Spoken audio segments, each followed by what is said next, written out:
নমস্কার, আমি পার্থজিৎ। আপনারা দেখছেন রাউজ বেঙ্গল।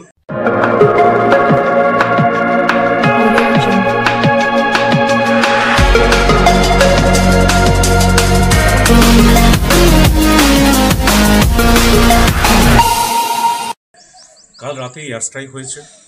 স্থলবাহিনী, নৌবাহিনী এবং এয়ারফোর্সের 3 বাহিনীর সম্মিলিত প্রয়াসে 9টা জায়গায় মিসাইল অ্যাটাক হয় আজাদ কাশ্মীর সহ পাকিস্তানের বহু জায়গাতে, এবং তাতে জয়শ ই মোহাম্মদ, লস্কর ই তৈবা এবং হিজবুল মুজাহিদিনের অনেকগুলো ঘাঁটি উড়িয়ে দেওয়া হয়েছে। অবশেষে পাকিস্তান স্বীকার করেছে 6টা জায়গাতে মিসাইল অ্যাটাক হয়েছে। অসমর্থিত সূত্রের খবর, যেখানে কম করে 100 জন জঙ্গিকে নিকেশ করা হয়েছে, আরও অনেকে আহত, আরও খবর আসছে।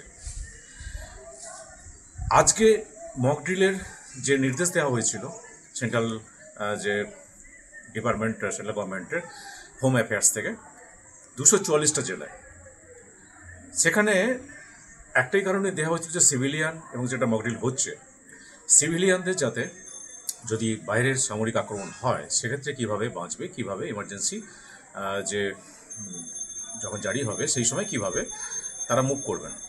এবং 71-এর পরে আজকে কিন্তু এই মক ড্রিল আজকে হচ্ছে। কিন্তু গতকাল রাত্রিবেলা যে এয়ার স্ট্রাইক হবে এটা কিন্তু পাকিস্তানও বুঝতে পারেনি, কেউ বুঝতে পারেনি। এবং এটা যখন এই বৈশরণে যখন পহেলগাঁওতে এতগুলো 26 জন পর্যটককে হিন্দু পরিচয় জেনে তাকে যেভাবে নির্মমভাবে হত্যা করা হলো, এবং তারপরে এই অপারেশনটার নাম রাখা হলো অপারেশন সিন্দুর।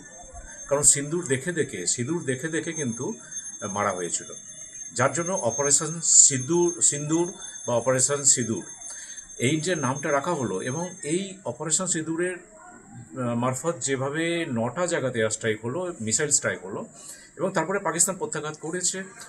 অবশ্যই ওদের JF-17 যে বিমানকে গুলি করে নামানো হয়েছে, এবং পুঞ্চ বা রাজৌরি সেক্টরে গুলিগোলা চলছে, আমাদের 3 জন সিভিলিয়ানের মৃত্যু হয়েছে। আরও খবর আসছে, আমরা নজরে রাখছি ভারত পাকিস্তানের যে এই মুহূর্তে যে টেনশন চলছে। এবং অবশ্যই এই এয়ার স্ট্রাইকের পরে ভারত কূটনৈতিকভাবে রাশিয়া, আমেরিকা এবং ব্রিটেনকে জানিয়ে দিয়েছে যে আমরা জঙ্গি ঘাঁটিকে টার্গেট করে কিন্তু আমরা মিসাইল অ্যাটাক করেছি। কিন্তু পাকিস্তান এখন প্রেস কনফারেন্স চলছে, প্রেস কনফারেন্সে তারা প্রমাণ করার চেষ্টা করবে যেটা, যাতে মিথ্যা প্রোপাগান্ডা যে বেসরকারি জায়গাতে আক্রমণ করা হয়েছে, কিন্তু এটা সর্বদা মিথ্যা।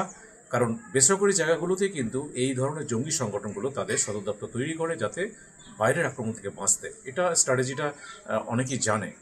তো ইসরায়েলের পদ্ধতিতে যেভাবে এতদিন সময় নিয়ে যেভাবে স্ট্রাইক করা হলো, এবং তারপরে পাল্টা প্রত্যাঘাতের আশঙ্কায় কিন্তু বহু এয়ারপোর্ট আজকে বন্ধ। উত্তরপ্রদেশের বহু এয়ারপোর্ট এবং সীমান্তবর্তী যেগুলো স্টেট আছে তার প্রচুর এয়ারপোর্ট বন্ধ আছে। শ্রীনগর এয়ারপোর্ট তো বন্ধই আছে। এরপরে কিভাবে কোন দিকে প্রত্যাঘাত হবে বা পাল্টা আঘাত আসবে সেটা তো আমরা নজরে রাখছি। কিন্তু এর সঙ্গে সঙ্গে একটা কথা আমরা বলে দিই, আমরা যারা সিভিলিয়ান অবশ্যই সর্বতভাবে আমাদের সমর্থন ভারতীয় আর্মি, ভারতীয় এয়ারফোর্স এবং ভারতীয় নেভি, তিন যে সম্মিলিত বাহিনী আমাদের, তাদের উপর সবসময় থাকবে। এবং অবশ্যই যে প্যারামিলিটারি ফোর্স আছে যারা আজ রয়েছেন তাদের প্রতি আমাদের সবসময় সমর্থন থাকবে। এবং আমাদেরও তৈরি থাকতে হবে সিভিলিয়ানদের, যারা যুদ্ধে সরাসরি অংশগ্রহণ করছি না, তাদেরও কিন্তু সতর্ক থাকতে হবে যে পাকিস্তানের এই যে সন্ত্রাসবাদী বা জঙ্গি যে যোগ, এই পাকিস্তানের সন্ত্রাসবাদী ঘাঁটি গুড়িয়ে দেওয়া হচ্ছে, কিন্তু তাদের প্রচুর সমর্থক কিন্তু আমাদের ভারতবর্ষে বিভিন্ন জায়গায় রয়ে গেছে এবং আছে, স্লিপার সেল আছে। তো যেমন বিভিন্ন গোয়েন্দা বাহিনী সেটা তৎপর আছে, সেই স্লিপার সেলের যে লোকগুলো আছে পাকিস্তানে তাদেরকে ধরতে, ঠিক একইভাবে আমাদের সাধারণ সিভিলিয়ানদের অনেক সতর্ক থাকতে হবে যে সেই ধরনের যারা এলিমেন্ট, সেই ধরনের যারা ভারত বিরোধিতা করবে, নির্দিষ্টভাবে তাদের চিহ্নিত করা এবং অবশ্যই সরকারের সঙ্গে যোগাযোগ করা। এই সময় সবাই কিন্তু ভারত সরকারের সঙ্গে রয়েছে, কারণ ভারত যখন আক্রান্ত হয় বা আক্রমণ করে নির্দিষ্ট কারণে, তখন কিন্তু সমস্ত বিরোধী দল কিন্তু সমর্থন করে। এটা আমাদের ডেমোক্রেসি। এবং যার ফলে কিন্তু মিম যে প্রধান আসাদুদ্দিন ওয়েসিও কিন্তু এই এয়ার স্ট্রাইকের পরে কিন্তু উনি বলেছেন যে পাকিস্তানের সন্ত্রাসবাদী ঘাঁটি উড়িয়ে দেওয়া উনি আগে দাবি করেছিলেন, এটা হওয়ার পরে উনি কিন্তু জয় হিন্দ বলেছেন। এবং সমস্ত বিরোধী দল অবশ্যই পাশে আছেন। মোদী সরকারকে এটা খেয়াল রাখতে হবে যে ভারতের স্বার্থে যে কোনো ধরনের স্ট্রাইক ভারতবাসী সমর্থন করবে এবং ইসরায়েলের মতো আজকে আরও বেশি প্রত্যাঘাত প্রয়োজন, যাতে কিনা ভবিষ্যতে এই ধরনের সাধারণ মানুষ যেন টার্গেট না হয়, আমরা যেন আক্রান্ত না হই। তার জন্য অবশ্যই ভারত সরকারকে অনুরোধ করব যাতে আরও বেশি সক্রিয় হয়, আরও বেশি পাল্টা প্রত্যাঘাতের মধ্যে দিয়ে যেন ভারত সরকার, ভারতীয় আর্মি যেন এগোতে পারি, সেই জন্য ফ্রি হ্যান্ড যেন আপনারা দেন। এই বলে আজকে আমার সংক্ষিপ্ত বিশ্লেষণ শেষ করছি। ভালো থাকবেন, আর আমার বক্তব্য ভালো লাগলে আপনারা লাইক, শেয়ার আর সাবস্ক্রাইব করবেন এবং কমেন্টস বক্সে কিছু লিখবেন।